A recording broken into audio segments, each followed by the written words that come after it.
Leave it, part 2. So you finished steps 1 through 8 in your packets. Those are the foundations. Once we've got the foundations down, we want to start working this behavior towards real life.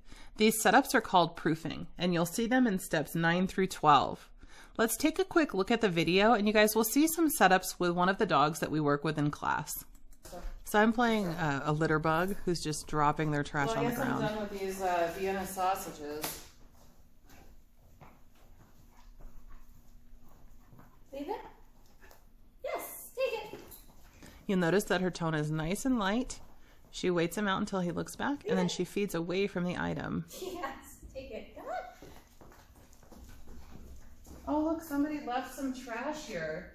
And I'm really hungry right now. Oh, these don't smell like they're still good. Leave it. Yes, take it. Now, I can't stress that tone enough. You really want to keep your tone light. Think cue, not command. In essence, what the dog is learning is to just check back in with us. We think that we're teaching them to leave something alone, but actually the dog is learning that giving you eye contact when they hear that cue means that they get rewarded. Let's watch that clip one more time, and then we'll watch some others. Leave it?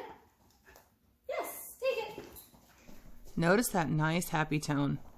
Nobody really wants to check in with a militant jerkwad. Yes, take it. Come on. For this step, you want to do on-leash setups with your dog's usual suspects until you're seeing reliable responses trending in their behavior.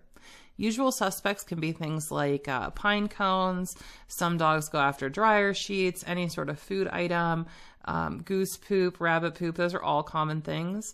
You want to think about that stuff that your dog would normally put in their mouth that you would really rather they not put in their mouth. From there, you can start to work off-leash. I'd stand close enough to your object that should the dog make a break for it, you can pick it up and say, whoops, using your no reward marker. We really want the dog to learn that there's no point in grabbing for stuff once they've heard the leave it cue. Leave it. Yes, good boy, take it. Good boy. Smokey's super into tug toys, so we're going to do this again with more. Leave it. Leave it.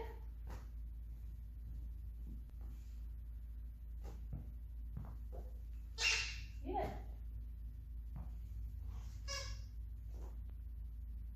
Yes, take it. Good job. Now let's give it a shot with those gross Vienna sausages. So she's dropping them all around him, and he thinks about going for it, but he corrects.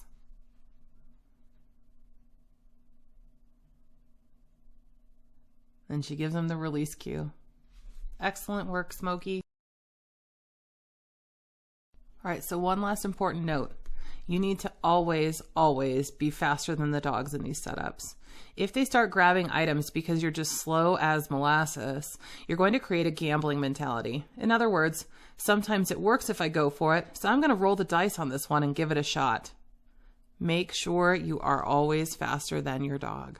Ready, set, time to start proofing.